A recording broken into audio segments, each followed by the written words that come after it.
Hello, everybody. Lee Houston here, David Burton. I'm gonna get comfortable for a second. Let me get my stuff situated. How you doing?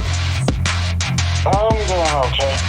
Yeah. Y'all, excuse me, trying to make myself comfortable here. I'm actually laying. When I do my show, I'm actually in the bed doing the show when I do these podcasts. So I'm getting myself comfortable. And one time, I don't think you were aware of this, David. Every now and then, every so often, I fell asleep one time. Yeah. So I like getting comfortable, not too comfortable. Anyway, just let you know what's going on around here. I didn't make a mistake, David. I watched Survivor Series. I told Alexa to go play Survivor Series on Peacock. And she took me all the way back to day one. Wait, you tried to watch Survivor Series? I told Alexa to play Survivor Series, WWE Survivor Series on Peacock. She took me all the way back to day one. I'm like, it's not what I wanted, but okay. It's like, this is not Survivor Series. Yeah, it is, but it took me all the way back to the first Survivor Series. Oh, wow, 1987. Yeah. Yeah, you was there, you would know. Yeah. That was a long show. Yeah. And it's crazy looking back on it now how long that show was. Just to give people an example of how long that first Survivor Series was, how long of a show it was only 4 matches. Mm-hmm. Just 4. So that means all 4 of those matches were very long. Oh, yeah. That's crazy looking back at it. Alright, so let's get into it. We got a slight situation here. The Raw brand, the War Games match. Drew McIntyre lined himself with the Judgment Day. Yeah, it said he joined the Judgment Day, so that's 5 on 4, so it's not going to be bad, because Rollins' team will get a 5th man. Wait a minute. Like, who said it was like he joined the Judgment Day? Maybe it's a marriage of convenience. Maybe just for Judgment Day, they align. I'm not saying he was a member of Judgment Day like forever. I was just going by what I saw on YouTube, because I was watching the highlights, and what I saw was Drew McIntyre joins Judgment Day, and he did shake the woman's hand. So again, I'm going by what I saw on YouTube. Well, I would like to say this is just a convenience issue, just to Judgment Day. The enemy of my enemy is my friend kind of deal, Pretty predicament, of course. Well, it looks like the men's Survivor Series team is going to be, the men's War Games match will be Raw, and the women's War Games match will definitely be SmackDown. Yeah. I'm looking forward to the women's match, man. We got Damage Control will face Bianca Belair. Yeah, Damage Control. We got Io Sky. We got Kairi Sane. We got Dakota Kai, Bayley, Asuka. All 3 Japanese women. Well, minus Bayley, but still. Well, it's still maybe 4 and 4 because Dakota Kai is still injured. So yeah. And for the culture, I would love it if they would have a group just Asuka, Kyrie, and girl. They don't need to do that. That's been done before. They don't need for the culture, damn it. Like that. Just for the cultural things, that'd be nice. They don't have to, but it'd be cool. Well, I'll tell you what was cool was having 2 Japanese people win the Royal Rumble match in 2018. That was good. Both Nakamura and Asuka. Mm-hmm. Damn, that was a good Royal Rumble show. And it would be nice. Things would be balanced. The universe should be balanced, if you will. If we can have a first Japanese champion from Japan, who's actually from Japan. Wouldn't that be nice? I think it'll happen one day. Yeah. Yokozuna don't count. Yokozuna, he made his name in Japan. He's from UCC Samoan. Of course, yes he is. Yokozuna don't count. That's the first Japanese champion. He made his name in Japan, but he's really Samoan. Yep, so he doesn't count. And they got tired of all Samoan wrestlers. Last thing we need is another Samoan wrestler. Let's build him from Japan instead of Samoa. Mm-hmm. Which is smart. Because at the time, the last thing we need, and we have plenty of Samoan wrestlers. We got enough already. Let's build from Japan. And boom, Yokozuna was born. But let's give him a character. It's like, you know what? This could work. Okay. You know how hard it is for a Samoan man to act like he's Japanese? Yeah, it wasn't easy. That is hard as hell. I don't know. I'm not saying Yokozuna. I'm not saying he didn't speak Japanese. I'm not saying that. I'm just saying it's hard as hell. Knowing damn well you Samoan. Your culture is Samoan. You got to act like you Japanese. That's a lot of work. Well, it worked so well, people didn't know he was Samoan. Yeah. So it worked. Remember, this was before the internet, things of that nature. Oh, yeah. So people legit thought he was Japanese. So it worked. You can't do that now in today's day and age, but back then, yeah. I was like, he's really Japanese. He's really from Japan. And if you thought that the Samoan wrestlers, if you thought that the Rock Roman Reigns, the internet, no, we got another whole factory cooking with Rikishi and them. Rikishi has a whole school, and half of them are Samoans. Oh, I do know Umaga's son, who goes by the name of Zilla Fatu, just recently started his career. Uh-huh. He was trained by WWE Hall of Famer Booker T. And guess who he related to? We all know that. I just said it. Yeah. The Anoa'i family. He's a son, or probably a son, of Rikishi, I guess. No, that's Rikishi's nephew. Yeah, nephew, right. Umaga and Rikishi are brothers. Yeah. People understand how deep Samoan roots go in professional wrestling. My God, they go way, way, way, way down there. Mm-hmm. And when you think you cut off the root, nah, you're not done. You got a whole nother root down there. Yeah.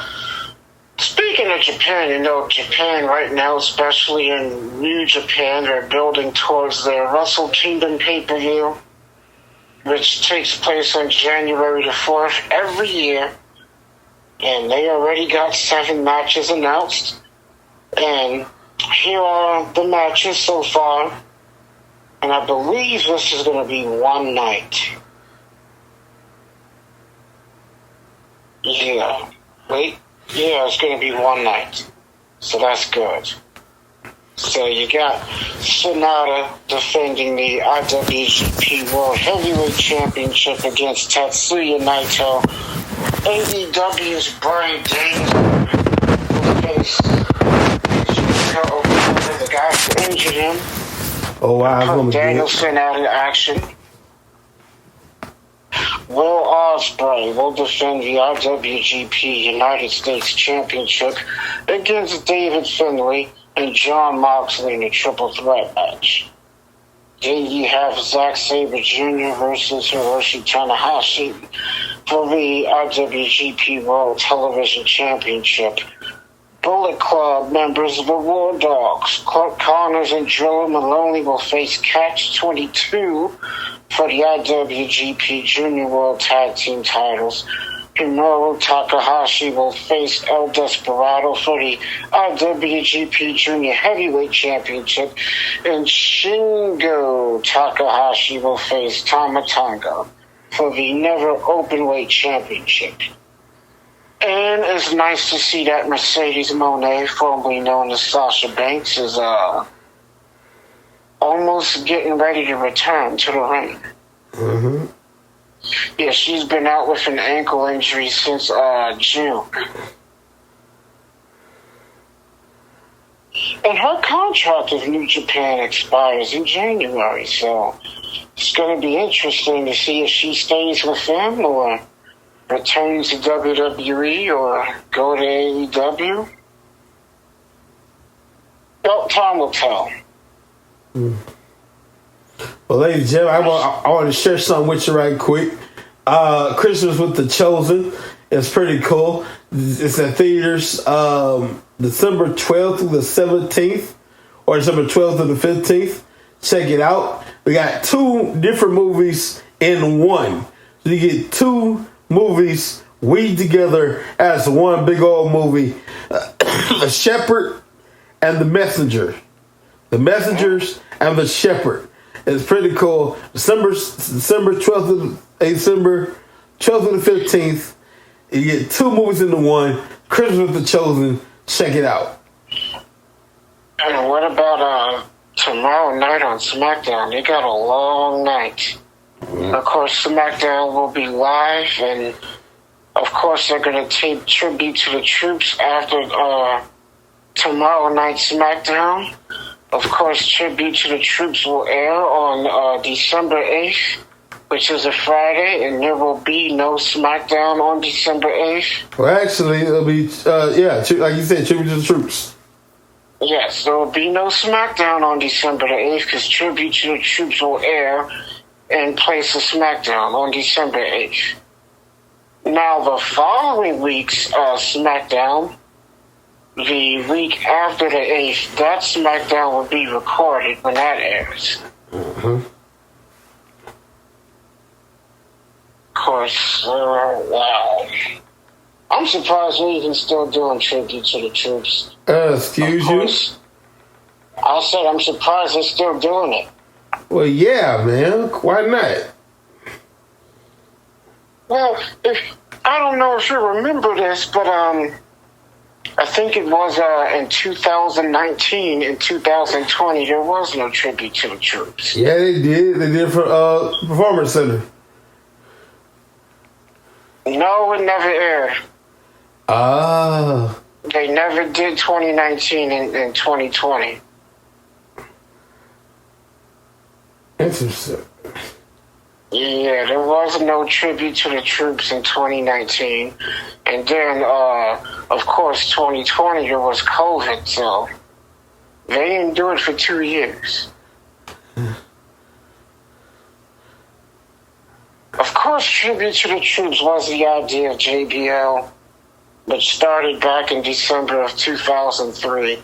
And, of course, it will be the 20th anniversary. Now, back then, they went over there to them back then, like in the middle of a war zone. And, of course, the trip was always optional.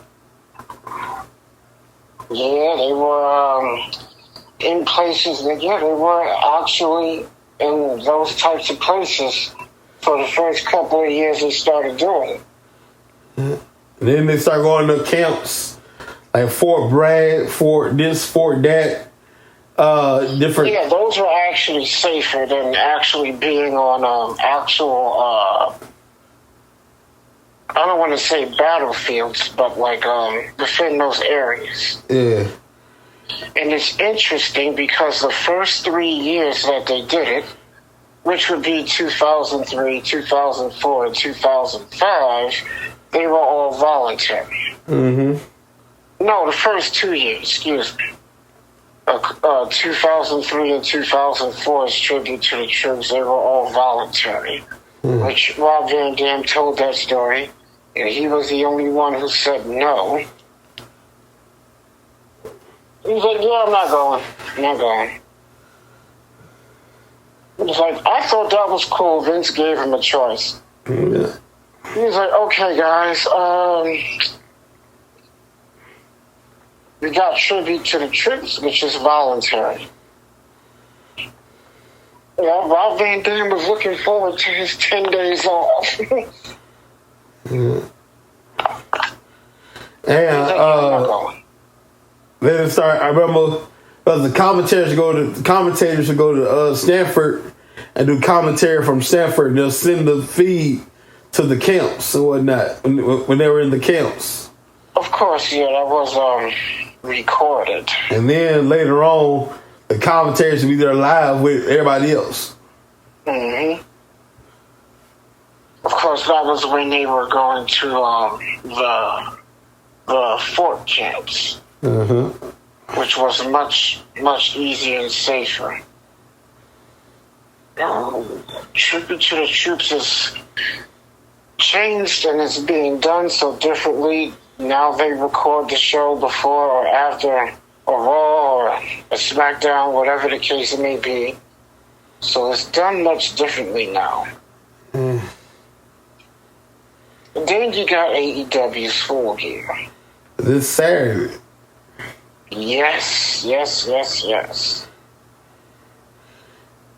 Everybody still hold claim that MJF is the devil in the mask.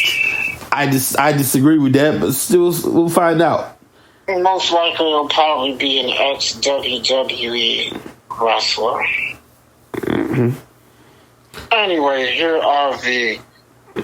here's the card for Full Gear. Of course, again, MJF is wrestling twice. I don't get why MJF just doesn't take Samoa Joe's offer.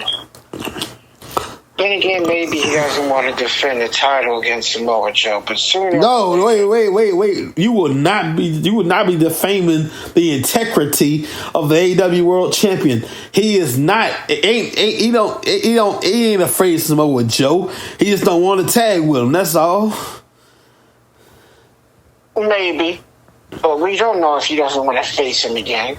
But then again, he may end up facing him again anyway, the longer he stays champion. MJF ain't never scared. Well, I know he ain't never scared because he's continuing to defend the ROH titles. You damn right. This man refuses to be stripped of the tag team titles due to Adam Cole's injury. So, anyway, MJF will wrestle twice. He'll wrestle on the pre-show, defending the ROH titles by himself, and maybe a partner. Maybe. I think most likely he'll have a partner, and he'll take Adam Cole's advice, get a partner, defend the belts, and hopefully you guys can keep him by the time I'm back. But anyway, as of now, it's MJF and a handicap match from the pre-show against the Guns for the ROH World Tag Team titles. That's the pre-show. Now, we have the main card, the pay-per-view. Hikaru Shida will defend the AEW Women's Championship against Toni Storm, Sting, Darby Allin, and Adam Copeland with Ric Flair.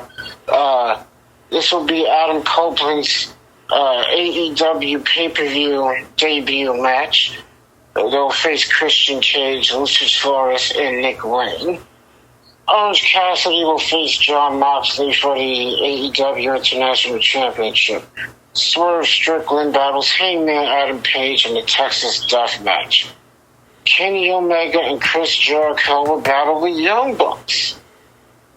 The winner of the match will be number one contenders for the AEW World Tag Team titles. And the losing team also must disband.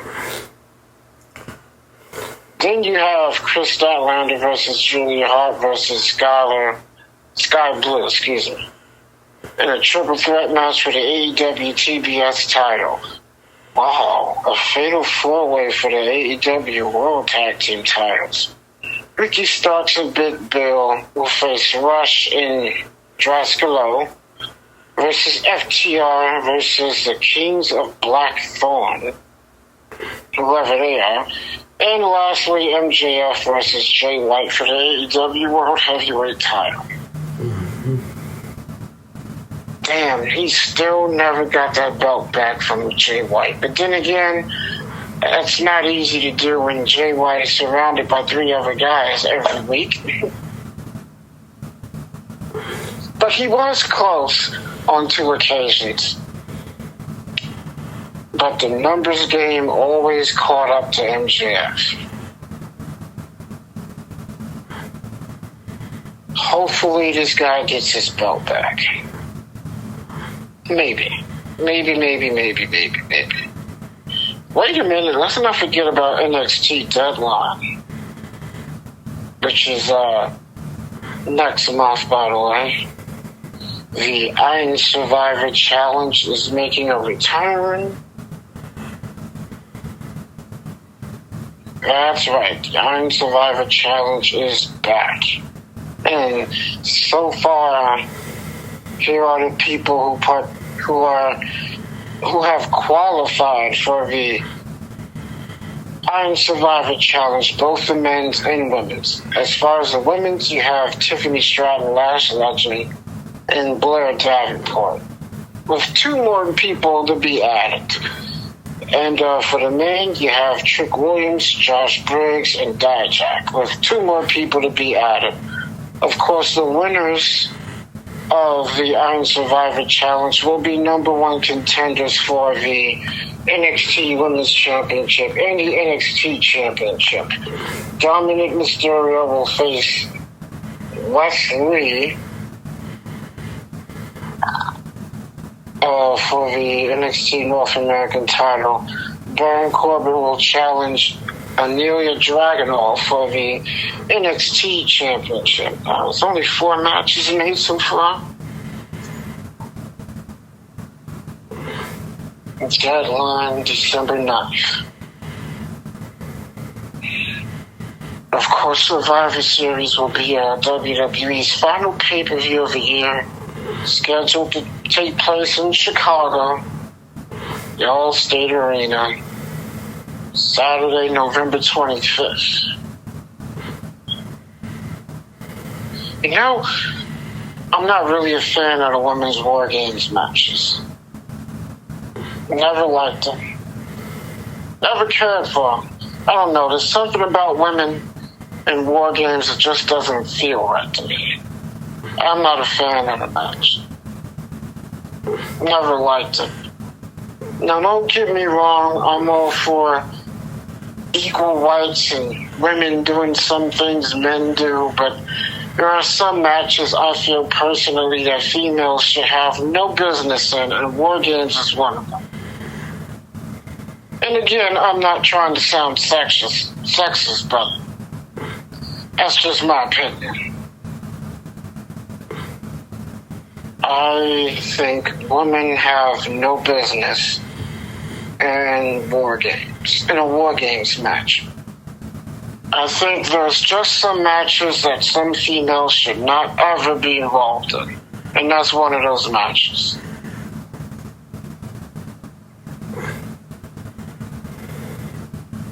Hell, the idea of a female being in a cage I didn't like, but I will say that Trish Stratus Becky Lynch cage match was very good. So that might surprise me.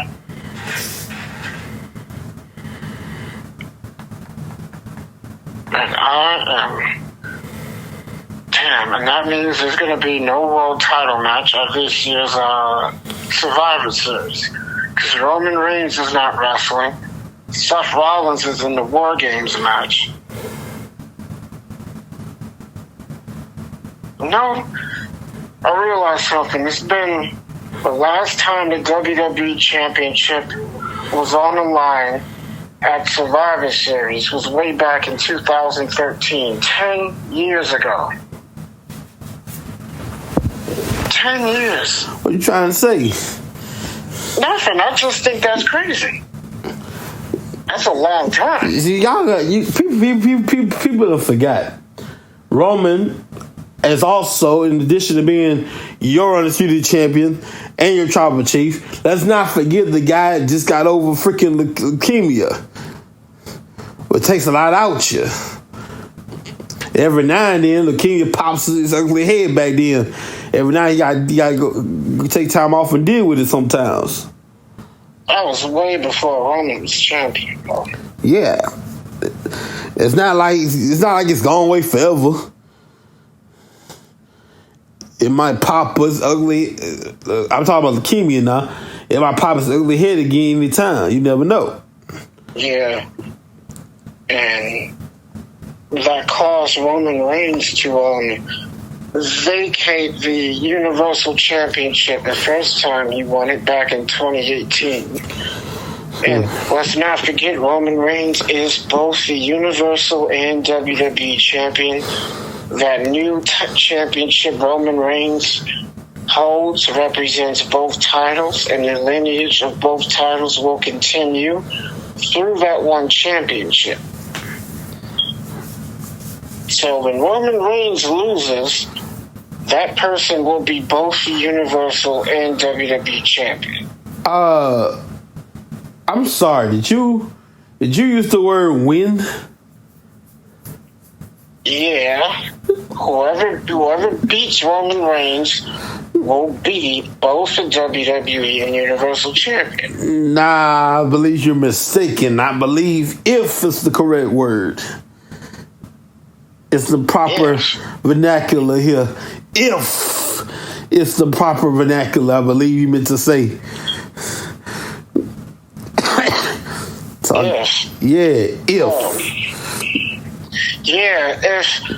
if no one interferes on Roman Reigns' behalf, which is part of the reason he had it so long, that's the if.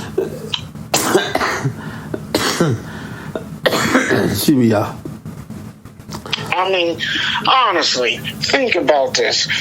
Who was the last person Roman Reigns beat without interference on his own? I'll wait. It's been a while. Okay. Again, I'll wait. What's his name? It's many years ago. I can't remember his name. Okay. Edge and Daniel Bryan on his own, by himself. That's wrong. Damn. Because Seth Rollins interfered in the match and cost Edge the title when Edge lost to Roman Reigns at Money in the Bank. Daniel Bryan, Edge interfered in the match and cost Daniel Bryan the title, which led to their triple threat match at WrestleMania 36, which Roman Reigns won. Yeah. And both Paul Heyman and Jey Uso interfered in that match. Damn.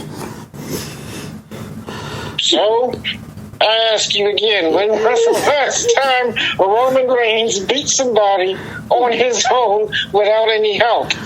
And again, I'll wait.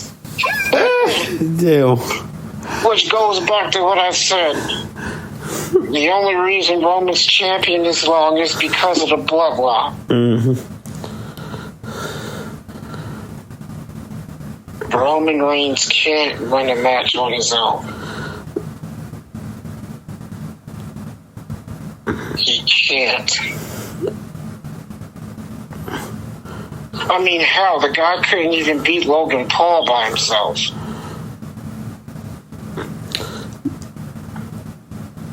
And the bloodline interfered in that match.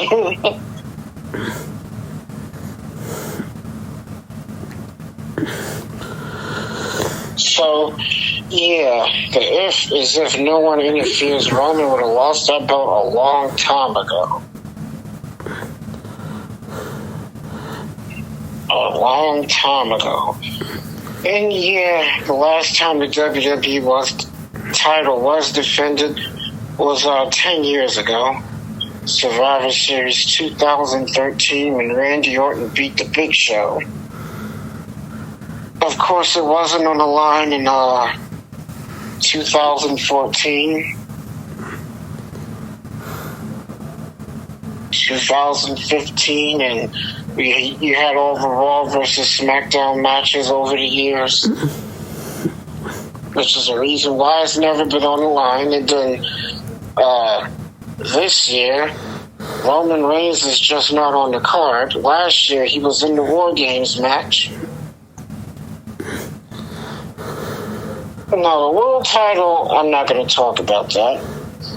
Seth Rollins is in the War Games match. He's going to team with Cody Rhodes, Sami Zayn, and Jey Uso to face the Judgment Day. And it's the second year in a row that Sami Zayn and Jey Uso are going to be teammates in War Games. Remember last year when the Bloodline beat the Brawling Brutes Kevin Owens and Drew McIntyre? Mm-hmm. Now, that was a good War Games match. Not really a fan of the female matches. I don't.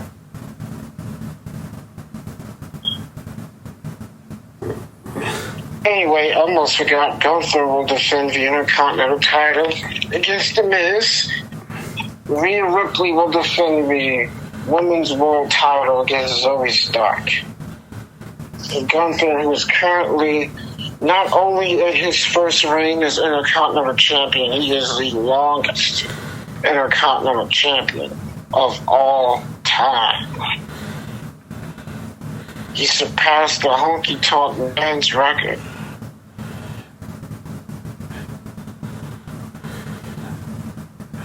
The Honky Tonk Man. That's crazy. Well, I'm glad Gunther broke that record.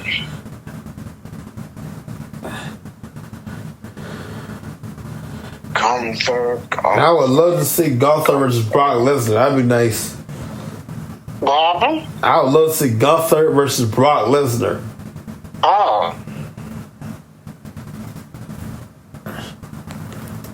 Yeah. And Gunther has been, get this, he's been Intercontinental Champion for 523 days.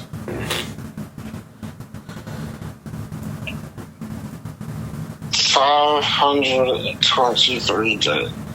That's a long time.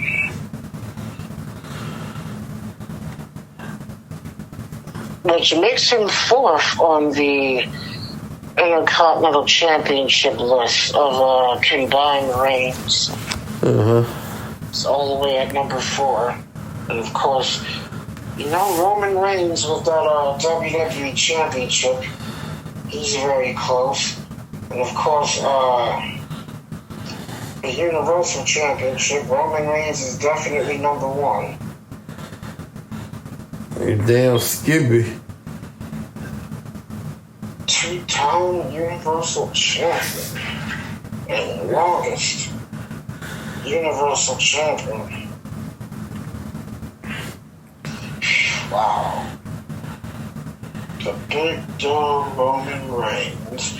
Let's not forget Roman Reigns. Roman Reigns has also been Intercontinental Champion. Intercontinental Champion. The championship he held for 63 days.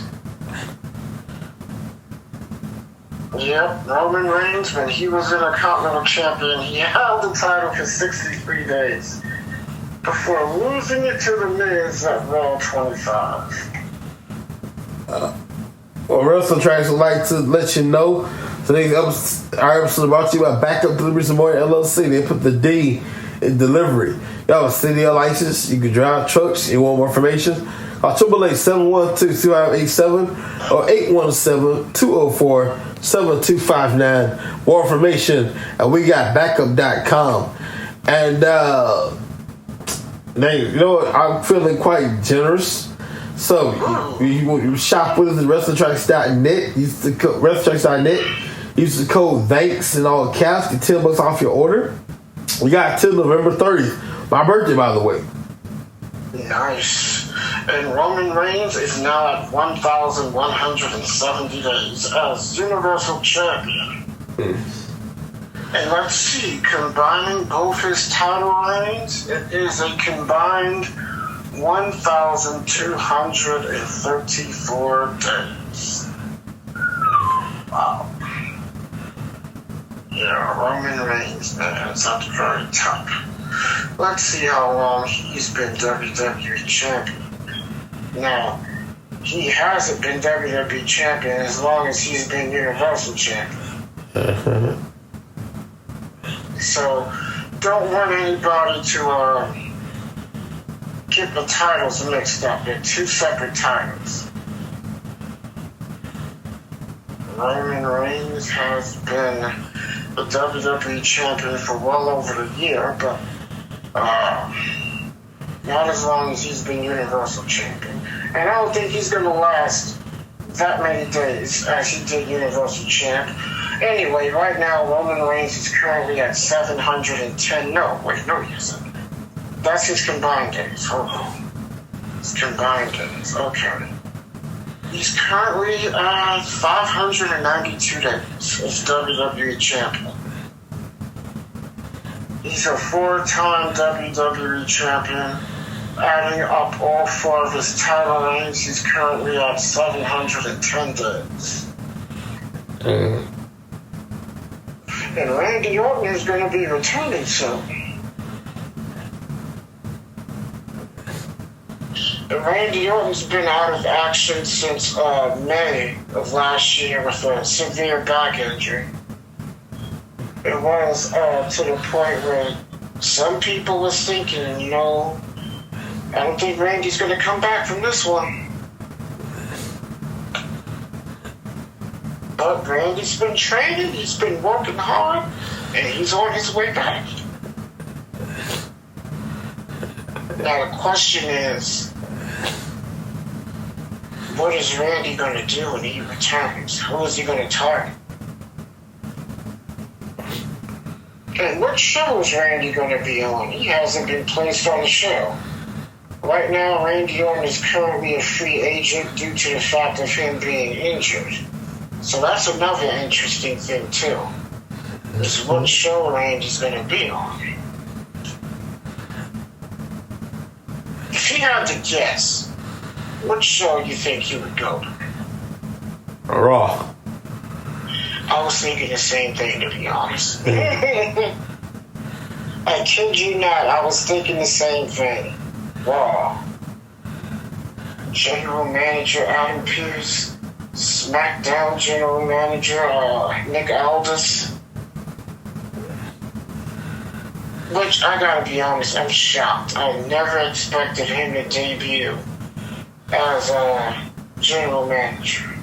I was expecting him to go straight in that ring and get in there and wrestle, but I think that's going to definitely happen over time, but no time soon. And I'll tell you why I said Raw, because all the best debuts happen on Raw. Debuts? For example, returns and debuts. But for example, let's start with debuts then. Fuck it. Diamond Dallas Page on Raw. Sting, his first Raw on Raw. You know what I'm saying? That doesn't count, but his first appearance was nice. I like the storyline with Diamond Dallas Page and Taker. I really didn't care for it too much. Yeah. To be honest. I was a little surprised that out of all the people they gave it to him. I thought they would have done much better, but then again, maybe I shouldn't have. I was expecting too much because they sort of buried WCW. Yeah. We're 6 feet under.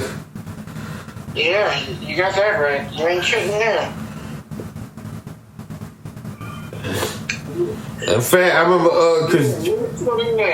Chris Jericho said one time he had a royalty check from WCW for $0.00. He made no money. I'm like, what the fuck you gonna do with that? That's like Ryback when he showed his WWE royalty check, $800. Shit, $800. That's not shit. I would enjoy $800. Well, it is what it is, right? Shit, give me $800. I'll be very grateful. Thank you very much. People make hundreds to millions off royalties. Yeah. a $800 check once a month in royalties Ryback makes from WWE. $800. Well, that's better than not having anything at all, but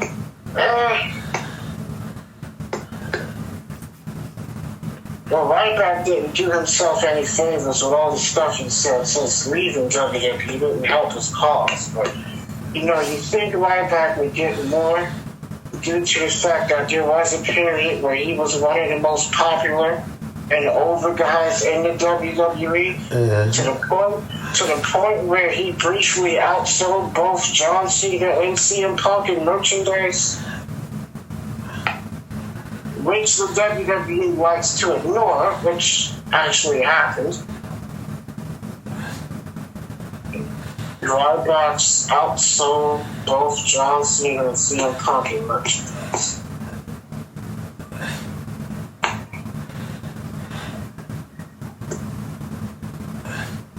But what about Backlash? WWE announcing that Backlash is heading to Paris, France. Interesting. In May of 2024. And I wouldn't. What is going on with them going to all these countries? The money, man, the money.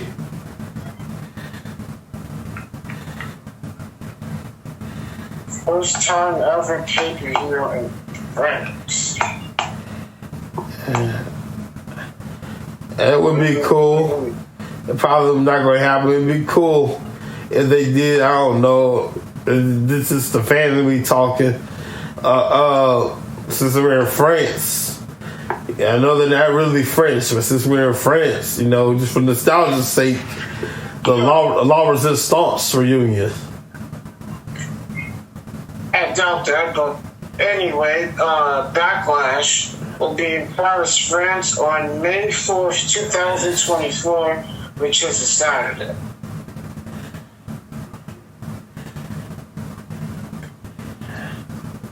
And as I stated earlier, tribute to the troops will end on, will not end, it will air on Fox on December 8th, so there will be no SmackDown. No SmackDown. That's crazy. So, I don't know. They could have just had a tribute to the troops air on a different day. And then they could have kept SmackDown. But no, they didn't do that. That's what they should have done, but again, that's just my opinion. You know, I would like to see come back Saturday night's main event. Now that would be cool to see. I would love nothing more than to see at least one or two more Saturday night main events.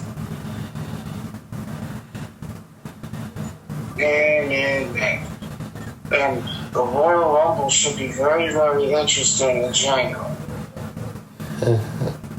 Let's not forget the Royal Rumble is going to take place in Tropicana Field, home of the Thunderdome.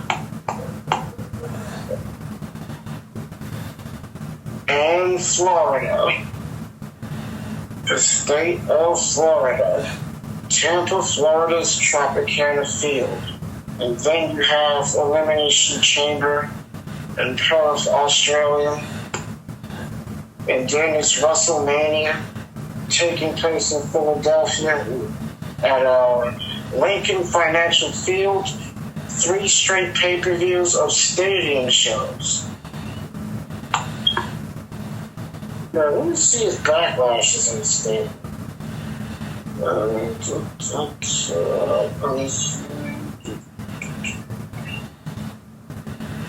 No, it didn't announce the venue. Wait, hold on. Oh, wait, yes, it did. the LDLC Arena. Oh, it's not a stadium show. Yeah, back to the ringers, huh? Yes, it's an arena. Yeah. The LDLC Arena in France. Again, it's Saturday, May 4th. Oh, wait a minute. They're going to have SmackDown and Backlash back to back. May 3rd, SmackDown, May 4th, Backlash. So, they're going to be there back to back nights. Yes, sir. It should be good, ladies and gentlemen. Absolutely. Now that I might look forward to, because that's going to be interesting to see. Just like I hope this Royal Rumble's a good one. So I'm looking forward to see how that turns out. And I'm also looking forward to that Survivor Series, WrestleKingdom in January. That's right, WrestleKingdom.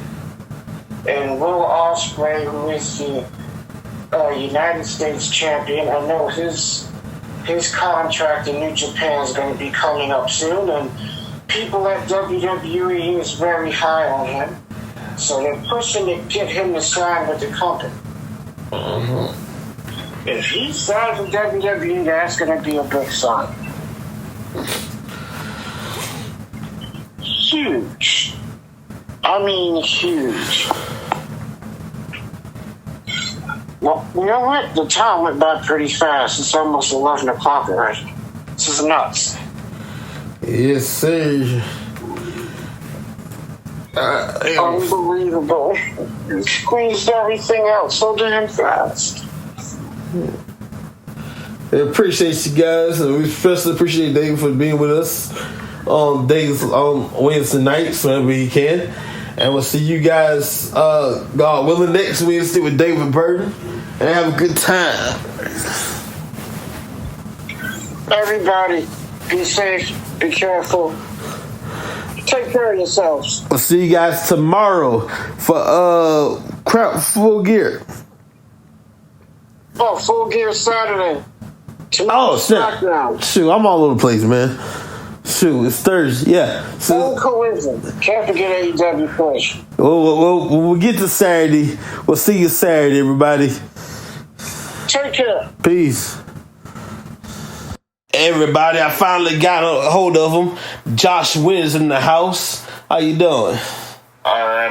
How you doing? I'm good. Now, y'all, I'm going to ride Josh Wynn for just a little bit. He deserves it because, hey, man, it's my show. I'm riding just a little bit. Show started 9 o'clock. Here he is, doggone 9:16. I was keeping an eye on the Michigan time. I was 8 o'clock, like, oh snap, 8 o'clock is 9 o'clock over there. So I'm like, I kept the eye on it. SmackDown still going on back then, but it's all good now. Hey, when it comes to doing shows or pleasing my wife because she wants to go somewhere, wife is number one. Happy wife, happy life. So I feel you. By the way, I'm gonna just get this out of the way because you're a horror movie expert. It's not necessarily horror, but I find it interesting.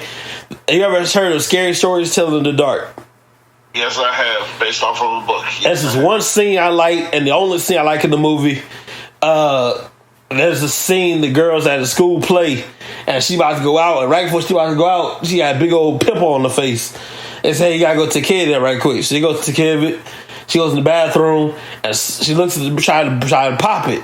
So someone calls her name. She look over and she look back and she don't know it, but something just crawled inside her face. And she tries to pop it and a spider leg pokes out. Now, to me, that's oddly satisfying. That's the only thing I like about that part. The spider leg poking out.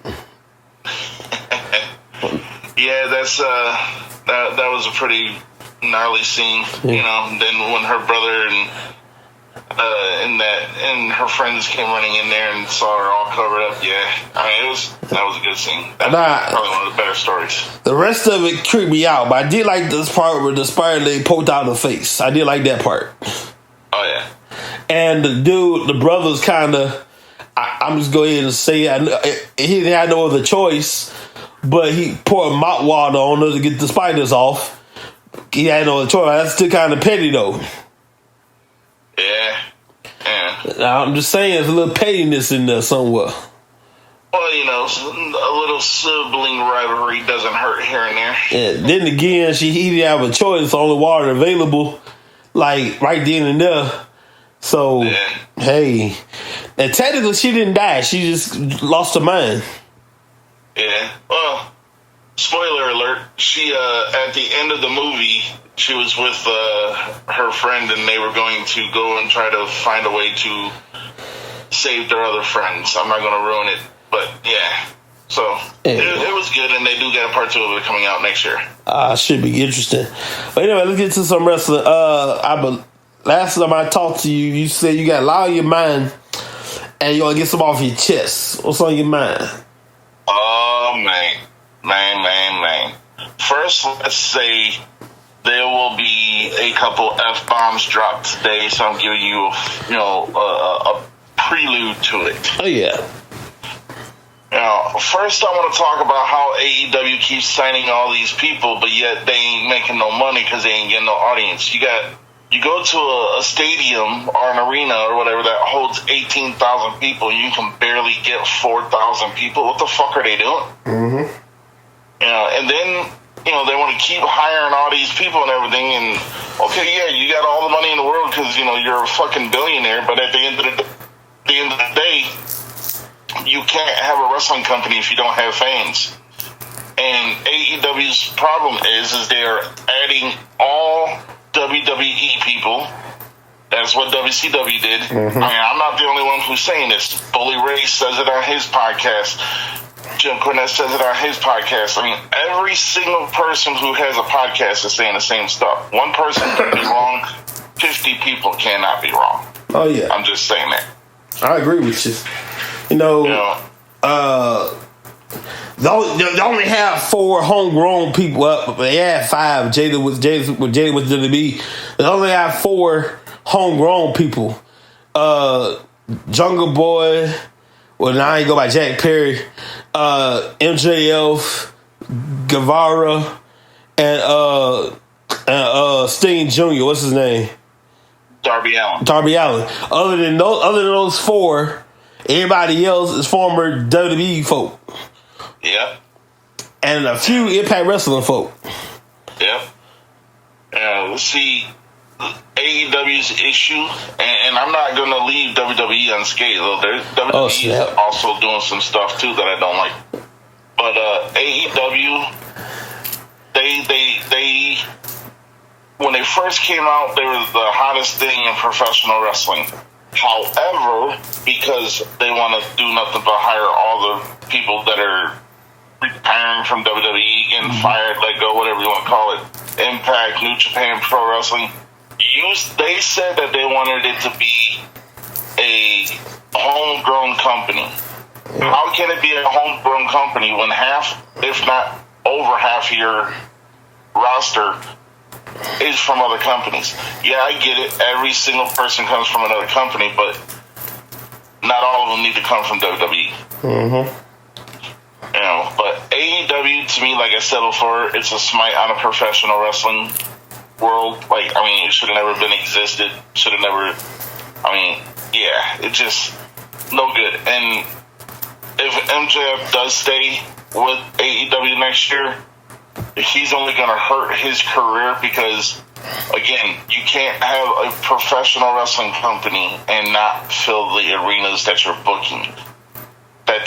The money doesn't add up. Even though you're paying these people hundreds of thousands of dollars, if not millions, but whatever. I remember The Rock's parents tried that down in Hawaii. They had their own company to rival his grandmother's company. They tried to compete with his old grandma, and they had a slight problem. They can't fill the arena. We got all these people. We saw all these tickets. The tickets that he did sell. We're competing against your grandmama, Mrs. Ada Johnson's mama. I can't remember her name, poor lady. Leah Mavia, I believe. Yeah, Mavia, yeah. Leah Mavia. Ada and Rocky try to compete against Leah, and they can't keep up. So, if you're going to book an arena, you got to guarantee the building. Oh, yeah. And then they're giving away matches.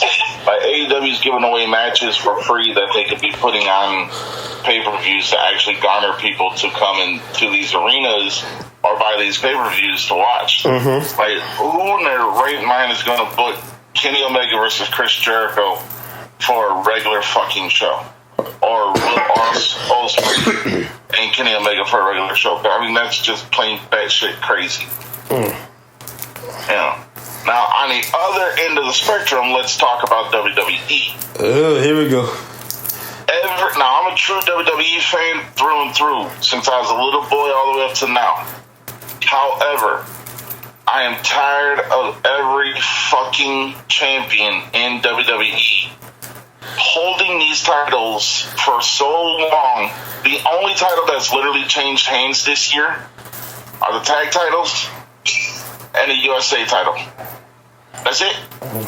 Well, okay, and the women's titles. That's it. But let's face it, the women's tag team title changed hands by default because Liv Morgan got injured. Then it changed hands again because Sonya Deville got injured. So, I mean, yeah, you got injured people, so, okay, you had to change the titles, I get it. But Roman Reigns, in his, what they're calling, historic title run, he's only had 11 matches all year. I've never seen somebody so protected anywhere on professional TV, whether it be a movie, wrestling, whatever. This dude has only had 11 matches all year. And then they want to say he's having a historic title reign. And then since he's been champion, how many times has he won fair and square? I can count on 2 fingers. So WWE's, I mean, I get it. They want him to be the big bad. Okay, yeah. But you're kind of diminishing all the other reputations of all the other wrestlers if they can't beat this man. As a matter of fact, the only time he's been pinned clean was by his cousin Jey Uso in that tag team match, which was a fucking fluke because at the end of the day, Jimmy Uso just went right back to the bloodline. That was fucking stupid. The writers at WWE right now need to, A, get a fucking brain in their head, and then B, understand they're not giving the fans what they want. The fans of professional wrestling, not just WWE, they want good stories. They don't want 4-year title runs and every fucking time you defend the title, you win it by cheating. And the Bloodline story, the only 2 good things that came from it was the stint that Sami Zayn was in there because he made that shit funny. And then Solo Sikoa because, he's the badass. But other than that, I mean, yeah, now you got Jey Uso over on Raw and he's doing his own thing. And it's about time he steps away from the Bloodline and they let him shine. Because he needs to shine. But however, they put him right in the tag team with Cody Rhodes. I'm like, WWE is their own worst enemy, just like AEW. They want to sit there and say, oh, we're giving the fans what you want. No, the fuck you're not. I'm a fan. I ain't getting shit I want. Rhea Ripley's been women's champion since what, WrestleMania? SummerSlam, something like that? How many times has she defended it? Once or twice. Gunther defends the title, yeah, but he wins every time again by fucking... He's always wrestling little guys, or the Imperium is always interfering. And then they give Logan Paul the U.S. title. Okay, if no one saw that Santos turn coming, they're fucking blind. Mm-hmm. I saw that shit coming once Carlito got signed back to the WWE and joined the LWO. Now, I will give Logan Paul credit because he 100% saved Rey Mysterio from being seriously injured when he caught him before he landed on his head. So Logan Paul, he has my respect for that. But let's get back to the Roman Reigns shit. When he was a face, they couldn't get him over, so they came up with a storyline. Oh, I got leukemia, so I'm gonna have to go away. Wait a minute. That's ouch. No. The dude actually had leukemia, man. Yeah, no. I'm not making fun of leukemia. I'm not even making fun of that. I'm literally saying they came up with that storyline. Now he fought it when he was younger, but he didn't get it, and then a month later he comes back and nothing's happened. No. I've known people who have leukemia, and even they said that shit ain't real that they did on TV. Well, it's not like leukemia got a schedule. It doesn't have a schedule, but it's going to have lasting effects, and you can't come back into a professional wrestling world and start doing shit like you ain't never had nothing done. Mm-hmm. So, I mean, anyone and everyone, I don't care who you are, no one can argue the point that shit was so made up. I mean, even other professional podcasters that are in the wrestling world have said the same shit I'm saying. The thing is at the end of the day, they couldn't get him over as a face. So, he's going to fight a death-defying disease and he's going to win it. He's going to win the fight within a month, come back, and they still couldn't get him over all the way. So how did they get him over? They had to turn him heel. And how did they turn him heel? They had to pair him with Paul Heyman because Brock Lesnar wanted to become a more part-time person in wrestling. So they had to do something with Paul Heyman. And of course, we're going to have him be the head counsel for the tribal chief, blah, blah, blah. That whole bloodline shit needs to just stop. They need to put Roman Reigns out of our misery. Because for me, and I can only speak for me, I'm so tired of the stupid ass bullshit that they do. Oh, acknowledge me. Acknowledge my nutsack. That's what he needs to do. This dude, yeah, okay, whatever. He is what he is. He's the face of the company. Yeah, whatever. However, you're basing the company on the face of somebody who, again, hasn't won a fair fight and barely defends his title and only shows up when it's time for marquee matches. I mean, he hasn't wrestled on Raw or SmackDown in the last 2 years. No, last year. This year at all. He wrestled last year at SmackDown when him and Sammy teamed against John Cena and whoever the fuck they wrestled. You cannot be a world champion and not defend that title. They need to go back to the rule of if you don't defend it every 30 days, you get stripped of the shit. But they're protecting Roman Reigns so much because, he's the face of the company and we want him to wrestle The Rock. And, all right, fine. You're going to have him wrestle The Rock. The Rock's going to lose. Then he's going to acknowledge him. And then you're going to continue on. There's no way Roman Reigns is better than Bruno Sammartino. I'll give you that. Way. Huh? I'll agree with you there. There's no way Roman Reigns is better than in 80s and early 90s Hogan. There's no way that Roman Reigns is better than Stone Cold, The Rock. Roman Reigns is not better than a lot of the people who came before him, but yet they're building him up as this big ass. So he's the hero of the company because he saved it. He's a champion of champions. You know what? I remember when Drew McIntyre won that title when there was no audience because of COVID. And he ran with it. Mm-hmm. And he did the shit. Then all of a sudden we get an audience back and, I'm going to get a title to Roman Reigns. What the fuck ever, man. But that's my take on Roman Reigns. Because I've never been a Roman Reigns fan. And I don't think I ever will be. And to be honest, it wouldn't bother me one bit if he just fucking decided to quit wrestling altogether. Now, let's talk about, again, Logan Paul. Oh, I got plenty to say about Logan Paul.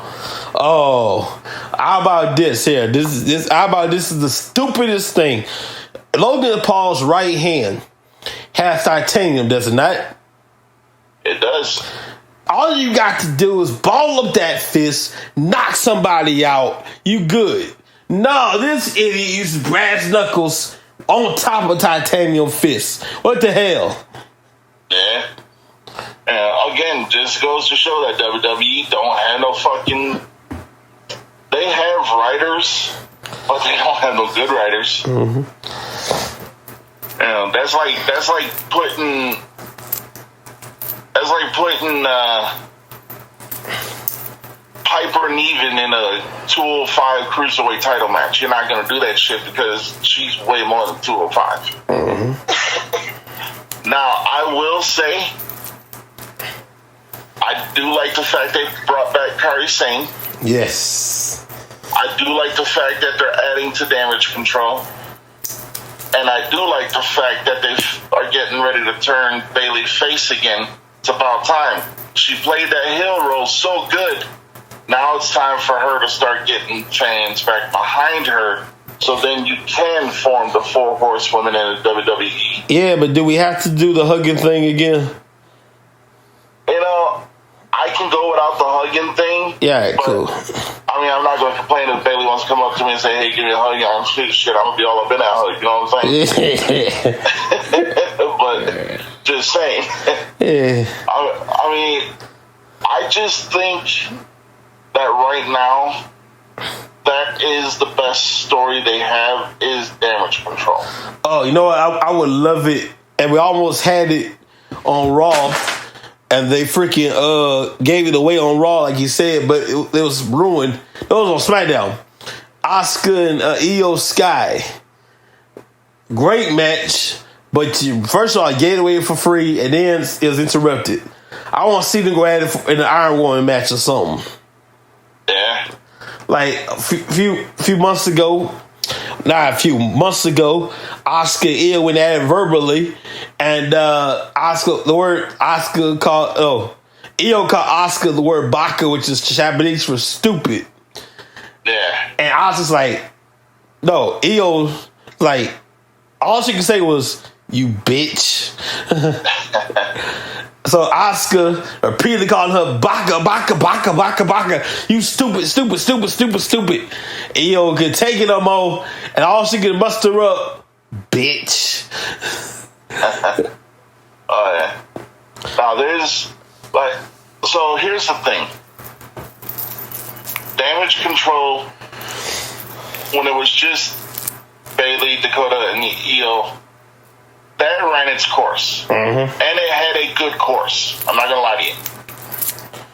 However, adding Kairi Sane, adding Asuka, and chances are they're going to add more Japanese women to this. I'm not mad at that. Now,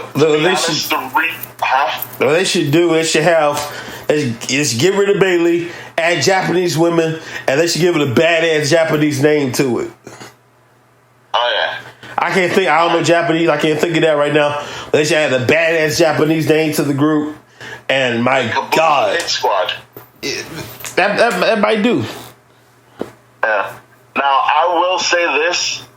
WWE, as much as it pains me to say that they're actually doing something good, because right now that's the only thing they're doing good, is Damage Control. They are actually playing the cards of trying to get Sasha Banks to come back, because Sasha Banks said that she wants to wrestle the women in Japan, and now all the Japan women are starting to come to America.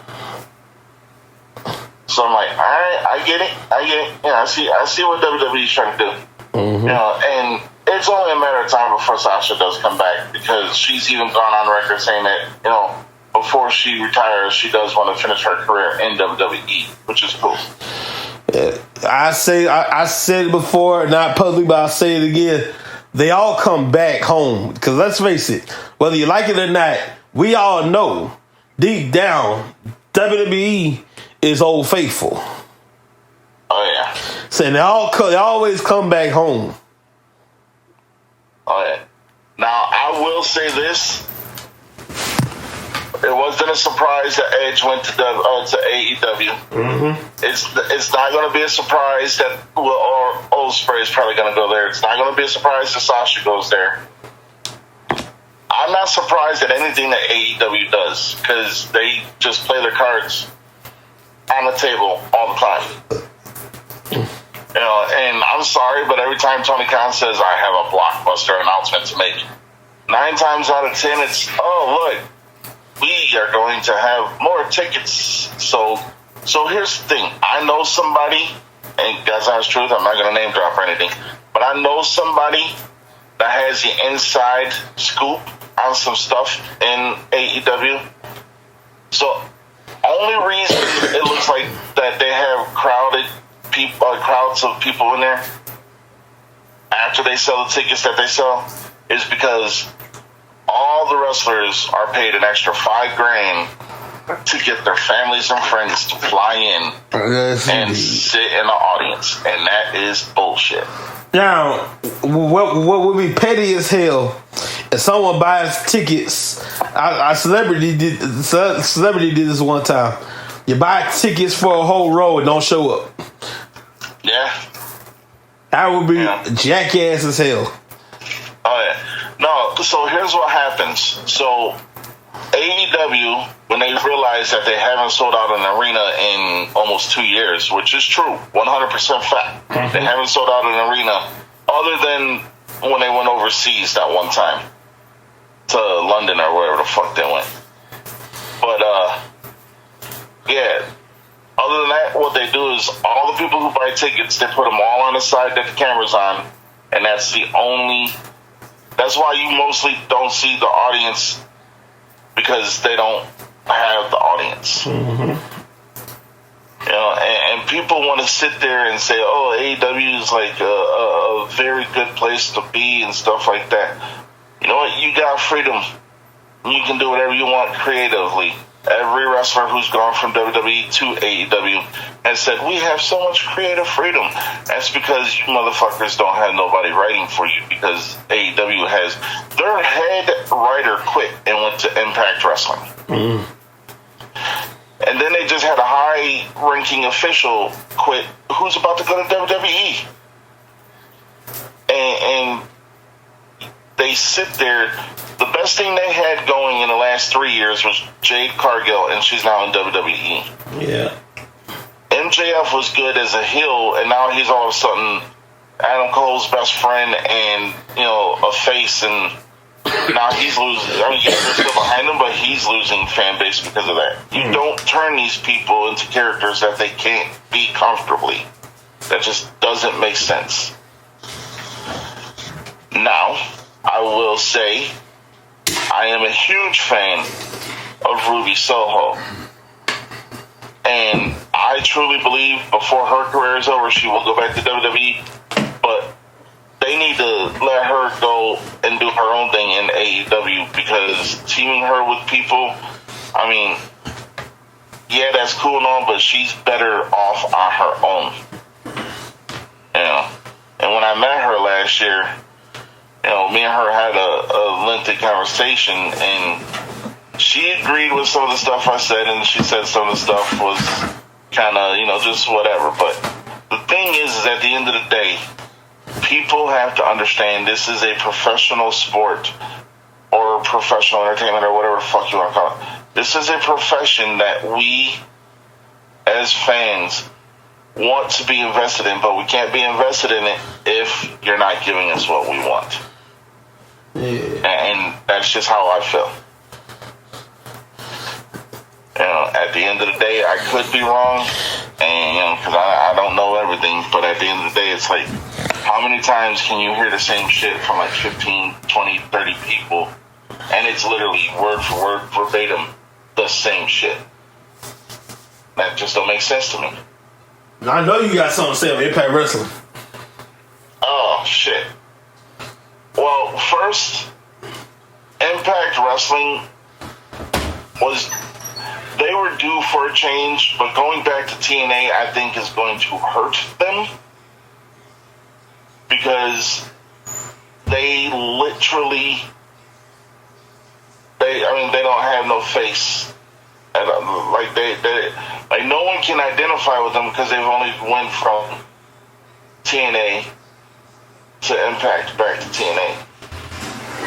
You know, and I will say though, over an Impact or TNA or whatever the fuck it's called, they do put on a good wrestling show because the fan base over there, they play to the fan base over there. They know that if they book a 1,200 seat place, they're going to get 1,200 fans. Mm-hmm. If they book a 400 seat place, they're going to get 400 fans because over in TNA, they have what I consider true wrestling. You have TNA, MLW,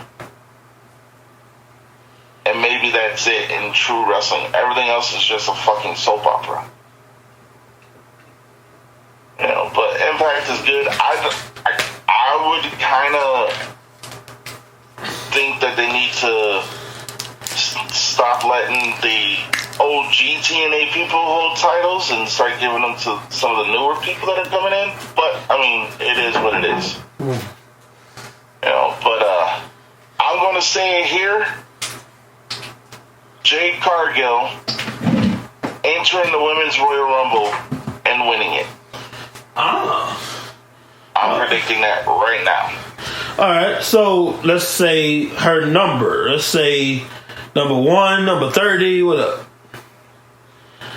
They're going to want her to come out looking strong, but they don't want to come out looking like she's dominant. Uh-huh. So she's going to draw between 25 and 30. Yeah. I will say maybe 28 or 30, one of the two. I tell you this, man, the Royal Rumble is quite interesting because it's technically. I looked over the rule book. I looked over the old school, the OG Royal Rumbles. I've noticed something. Technically, your number is called. You don't have to come to the ring ASAP. Yeah. The match is over when the last person thrown over the top rope and the last person in the ring. That's the match is over. So let's say you you get number 10. You don't have to come to the ring as soon as you get your number.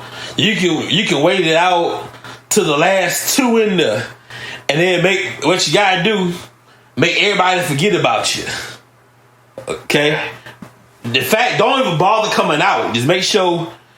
I just my little suggestion. Go to the bathroom, use the bathroom, take your sweet time going to the ring, going out there. Stay backstage. Take your sweet time going out there. Make everybody forget about it. And then when the last 2 in there, and one throw over the top rope, oh, so-and-so won the Royal Rumble, come out to the ring. Oh, snap, I forgot about that person. Boom, you might win the Royal Rumble. Hell, Vince McMahon did that in 1999 with the No Chance in Hell Royal Rumble, where he was in there at number 1, Stone Cold, or at number 2, Stone Cold was in there at number 1, and then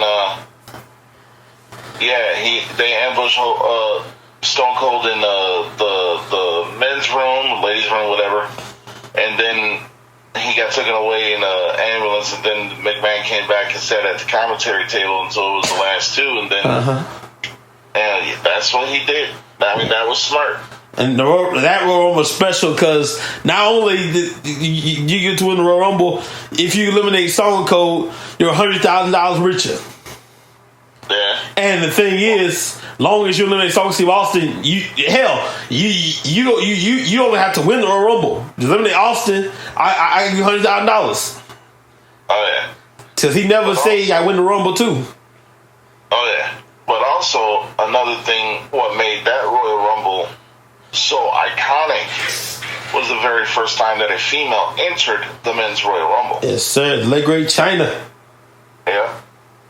Let's call it what it is. Chyna was definitely, like, she made WWE's women division. She put them all on notice. Mm-hmm. You know, and when she first came out, yeah, everyone was like, "Oh, who's this?" Blah blah blah, etc., etc.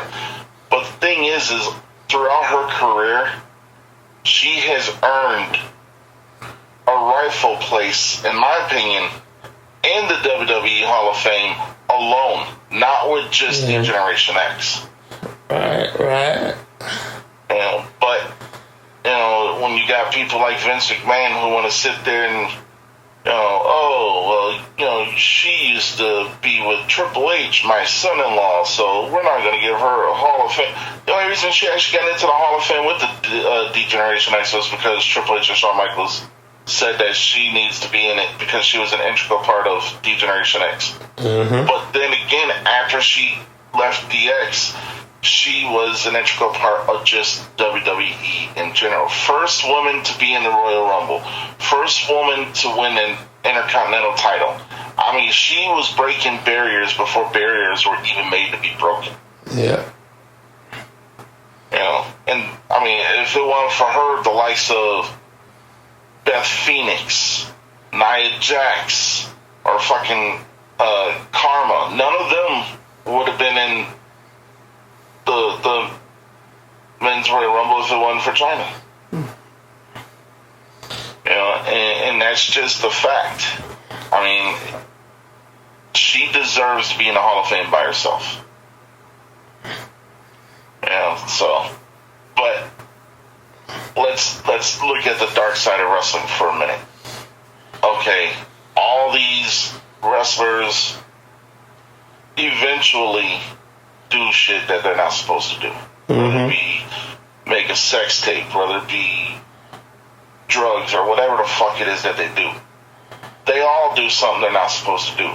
No one is unscathed. If you're in the world of professional wrestling, especially WWE, you have an image to uphold. And if you don't uphold that image in every aspect and in every single place you're at, then you don't need to be, like, there. You need to be reprimanded. I wouldn't say as far as fire them. I mean, unless you do something really stupid. Like, I'm a professional wrestler. I'm going to go out and buy, $1,000 of stuff that I don't need. That, is not good for you. That can get me in trouble. Yeah, then you need to be fired because you're literally, becoming a fucking criminal. But whatever, it is what it is. But also, let's look at the suicides, just everything that goes on behind the scenes that we don't see. I mean, Kurt Angle said it himself. He said that when his first run in WWE, he was so hooked on pain medication that he couldn't do a day without at least 10 to 15 pills.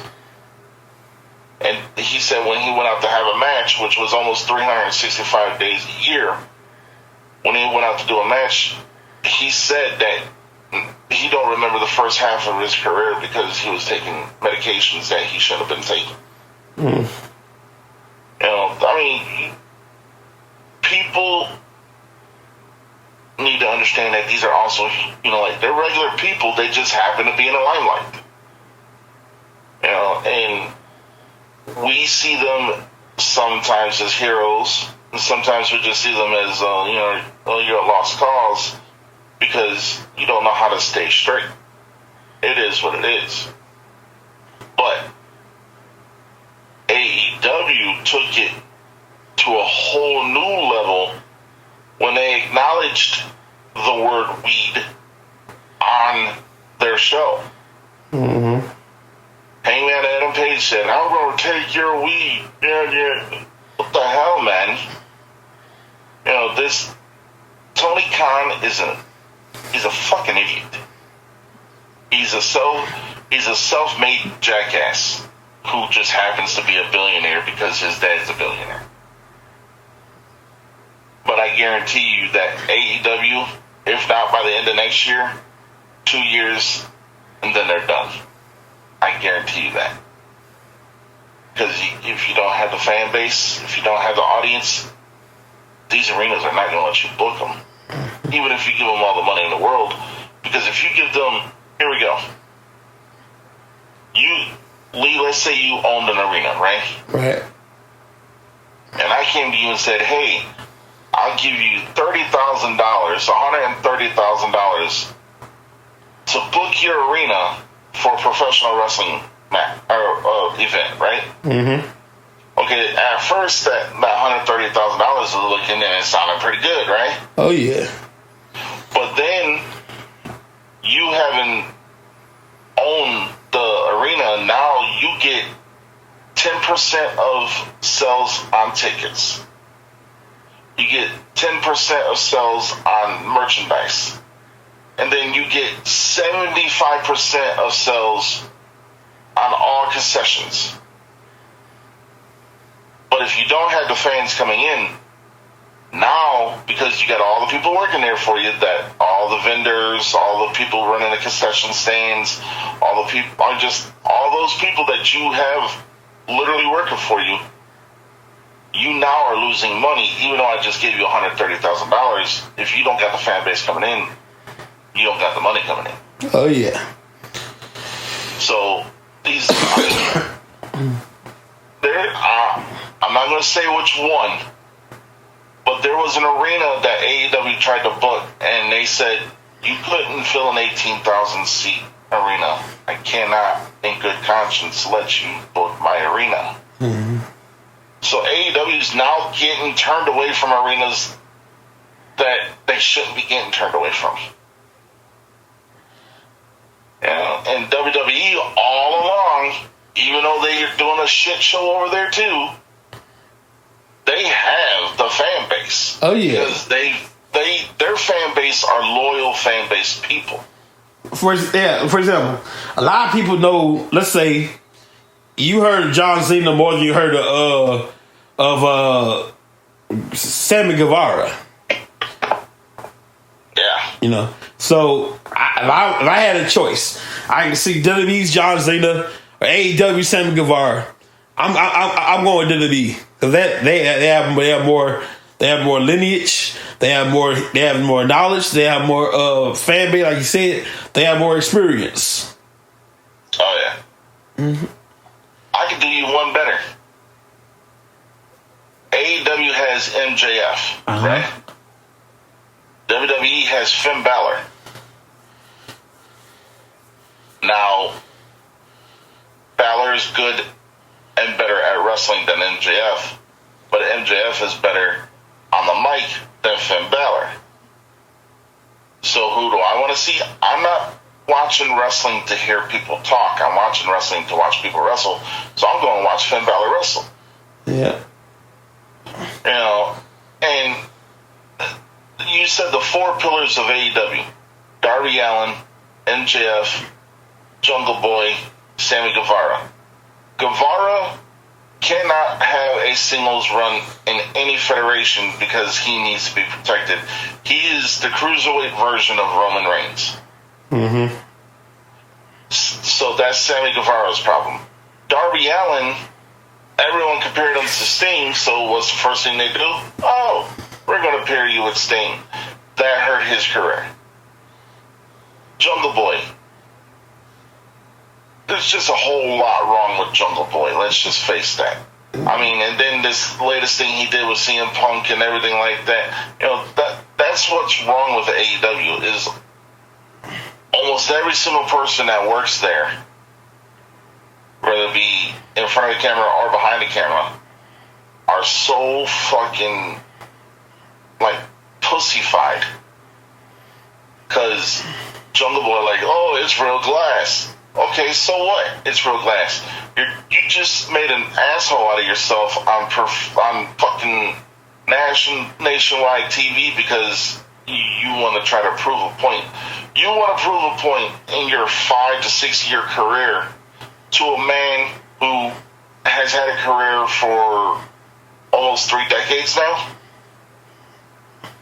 And you think you're going to come out on top? Yeah, CM Punk toward the end wanted to get fired. He wants to be back in WWE, and don't be surprised if he shows up at Survivor Series or after Survivor Series.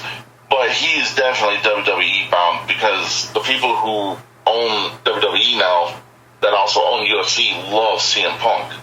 Like, they love that man like he's, Count Chocula on Halloween. You feel what I'm saying? Well, he better bring a big boat, because last time I checked, he burned all the bridges. So, here's the thing. He may have burned all the bridges, but he burned all the bridges with WWE. Mm-hmm. Right? Right. Now that the people who own WWE also own UFC, he didn't burn no bridges in UFC. Mm-hmm. And Vince McMahon was a guy who was holding all the chips about a CM Punk return. Because Vince McMahon was like, well, he did me dirty, blah, blah, blah, so I don't want him here. But now that the whole board is seeing Vince McMahon as a liability, oh yeah, no. Vince McMahon ain't got shit to say. That's why he's selling all his stock from Endeavor or whatever the fuck, TKO or whatever the fuck it's called. That's why he's selling all his stock from it, because he knows that they're about to do they're about to get him off the board and out the company. I mean, 'cause you ain't gonna sell millions of stock at $80. Yeah, you're gonna get a lot of money, but you're gonna want to sell it for a little bit more than that. So then you got Vince McMahon is a fucking billionaire, so he's got a 20-bedroom house with 12 full bathrooms, 3 indoor heated pools, 4 outdoor heated pools. That dude ain't got to worry about shit. He's got a fucking gold toilet, for crying out loud, and that's not bullshit. He's got a gold toilet. How you know he got a gold toilet? Because Triple H was doing an interview on Sirius Radio, and they were asking him, what's the most outrageous thing you've ever seen since, being in the WWE and being with the McMahon family? And he says Vince McMahon has his own personal gold toilet. Oh, wow. Solid gold? Yep. What nice. 100%. That's the glorious shit right there. Hell yeah. Just think, every time he goes to take a shit, he's dropping at least a deuce. But no,